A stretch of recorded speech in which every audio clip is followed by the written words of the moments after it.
Mr. Secretary General, Excellencies, ladies and gentlemen, imagine that you live in a town plagued by explosive ordnance.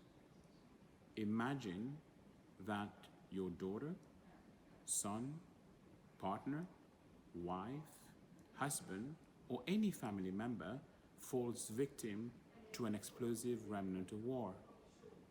I would not wish for anyone in this room or anywhere else to see the immediate aftermath of an explosion. But for millions of people in Afghanistan, this threat is real. Some girls and boys cannot receive education. Some farmers cannot raise livestock. And over 500,000 displaced people cannot travel without the threat of losing a limb or a life.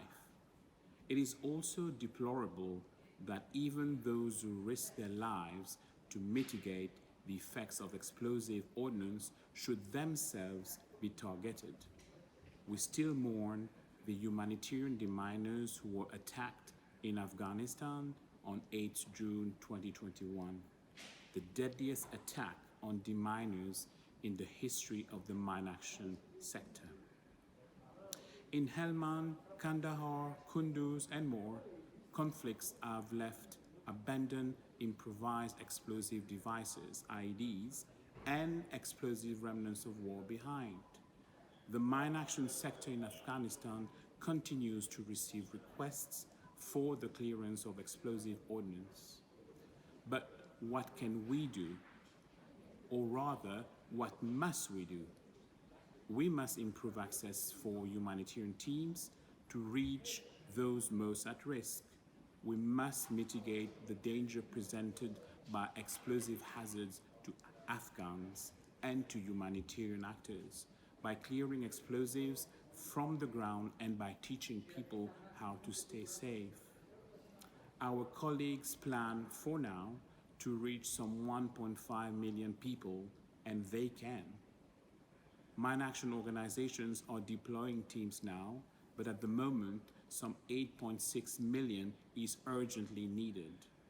We welcome those countries and organizations who have expressed interest in continuing your gracious and generous assistance, and we encourage your solidarity and commitment.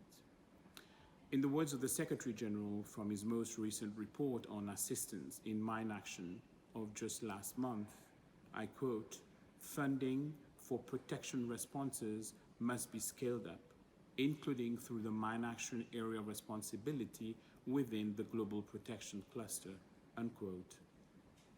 Excellencies, Honorable Ministers, dear donors, as I conclude, we call upon you to prioritize and to think of sequencing of interventions.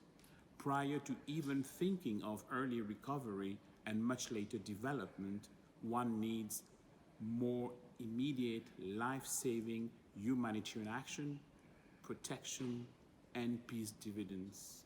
And to roll out humanitarian action in many locations, one needs to remove explosive ordnance. When these explosives are cleared, roads can be rebuilt, food can be delivered, boys and girls can return to schools, farmers can return to fields, and displaced people can travel. As we further express solidarity with the Afghan women, men, girls, and boys, let us support this window of opportunity to stay and deliver. Thank you.